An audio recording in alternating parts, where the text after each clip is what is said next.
गोपीगंज में झोला छाप डॉक्टरों का होली मिलन समारोह संपन्न। डॉक्टरों ने अपने हक की लड़ाई के लिए भरी हुंकार। गोपीगंज के बड़े शिव मंदिर पर रविवार को जनपद के अलावा अन्य कई जनपद से आए झोला छाप डॉक्टरों की तरह होली मिलन समारोह का आयोजन किया गया। इस मौके पर झोला छाप डॉक्टरों के समक्ष आने वाली समस्याओं के बारे में विस्तृत चर्चा की गई और हर महीने के अंतिम रविवार को बैठक की आम सहमति भी बनी।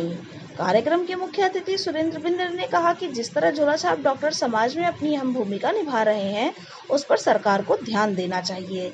जिस तरह अन्य कई राज्यों में झोला छाप डॉक्टरों को डिप्लोमा दिया जा रहा है, वैसे यूपी सरकार को भी ध्यान देना चाहिए।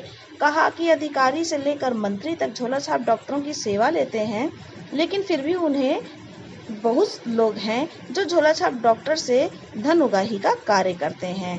इस पर रोक लगनी चाहिए। सुरेंद्र बिंद्र ने कहा कि झोला छाप डॉक्टर आगामी मई और जून में गांवों में बच्चों को निःशुल्क शिक्षा देंगे, जिसकी पूरी तैयारी चल रही है। वरिष्ठ डॉक्टर मोहम्मद अली हसन सिद्दीकी ने सभी डॉक्टरों को संबोधित करते हुए कहा कि जब तक हम एकजुट नहीं होंगे, तब तक हमारी आवाज नहीं सुनी जाएगी। कहा कि झोला छाप डॉक्टर अपनी जान की परवाह किए बिना कोरोना काल में बहुत ही सराहनीय कार्य किया, जबकि लोग कोरोना के काल में बड़े बड़े चिकित्सक गायब हो गए थे। कहा कि देश के अन्य कई प्रदेश में झोला छाप डॉक्टर को डिप्लोमा की व्यवस्था सरकारें की हैं, ठीक वैसे ही यूपी में होना जरूरी है। अली हसन सिद्दीकी ने कहा कि भारत की सभ्यता और संस्कृति महान है, विश्व यहाँ की सभ्यता और संस्कार की प्रशंसा करता है। कहा कि आपके ऊपर आपेक्ष लग सकता है, लेकिन आप जानकर कोई गलत कार्य न करें। आशा जताते हुए कहा कि एक दिन ऐसा आएगा कि झोला छाप डॉक्टर भी एक विशेष डॉक्टर के रूप में सम्मान अवश्य मिलेगा। चंदौली से आए सुदर्शन बिंद ने कहा कि पहल करने की जरूरत है, बिना पहल के कोई बड़ा कार्य नहीं हो सकता। यदि झोला छाप डॉक्टर एकजुट होकर कार्य करें तो जनता और प्रशासन को समझ में आ जाएगा।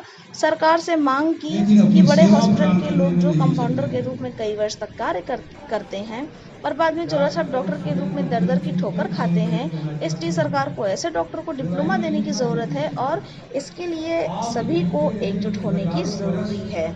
संख्या बढ़ेगी तो किसी भी मुद्दे पर विचार किया जा सकता है। इस मौके पर सुरेंद्र बिंद, अली हसन सिद्दीकी, नारायण बिंद, क्रांति लाल चौरसिया समेत सैकड़ों झोला छाप डॉक्टर मौजूद रहे।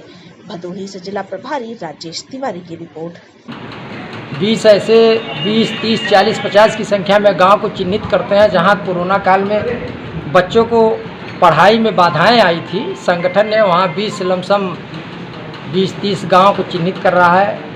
मई और जून के समयों में छुट्टियां होती है सरकार की तरफ से, उसमें पठन पाठन का व्यवस्था कराएगी। और सबसे विशेष दिक्कत आ रही है जो झोला छाप, मैंने कई बार आवाज़ भी उठा चुके हैं, झोला छाप ये प्रदेश स्तर पर हर गांव स्तर पर है। इसको माननीय योगी जी, आदरणीय मोदी जी संज्ञान में लें। इनको मध्य प्रदेश सरकार जिस तरीके से इनको आरएमपी की डिग्री दिलाई थी, उसी प्रकार से आरएमपी की डिग्री भी दिलवाएं और इन सबको निजात दिलवाएं जो अनावश्यक धन उगाही होता है। विशेष तो नहीं किया गया, लेकिन आग्रह करते हैं। लोगों ने सिर्फ हवाला देते हैं कि आपके पास कोई डिग्री नहीं है। इसमें जानने को मंत्री से लेके मंत्रालय, चपरासी से लेके अधिकारी सब संलिप्त हैं, सब सेवा भी लेते हैं हम सबसे। अब कहें न कहें वो विषय उनका है, राजनीतिक स्तर के लोगों को भी मालूम है इस बात का। हाँ, रही बात ये नेतृत्व विहीन रहे, कोई संगठन की आवाज़ नहीं उठाई, आत्मनिर्भर आवाज़ उठाएगी। एक बड़ी समस्या भाई साहब और है आदरणीय पत्रकार महोदय, क्या समस्या? Non banking. बहुत सारी बीमा कंपनियां आई थी, कम अवधि दिखाकर लोगों का, गरीबों का पैसा खून और पसीना का लेकर चली गई। क्षेत्रों हम सब जाते हैं, ते भी समस्या बहुत बड़ी है। सरकार इसको संज्ञान में ले और गरीबों को पैसा दिलाने का काम करे, ताकि यहाँ पर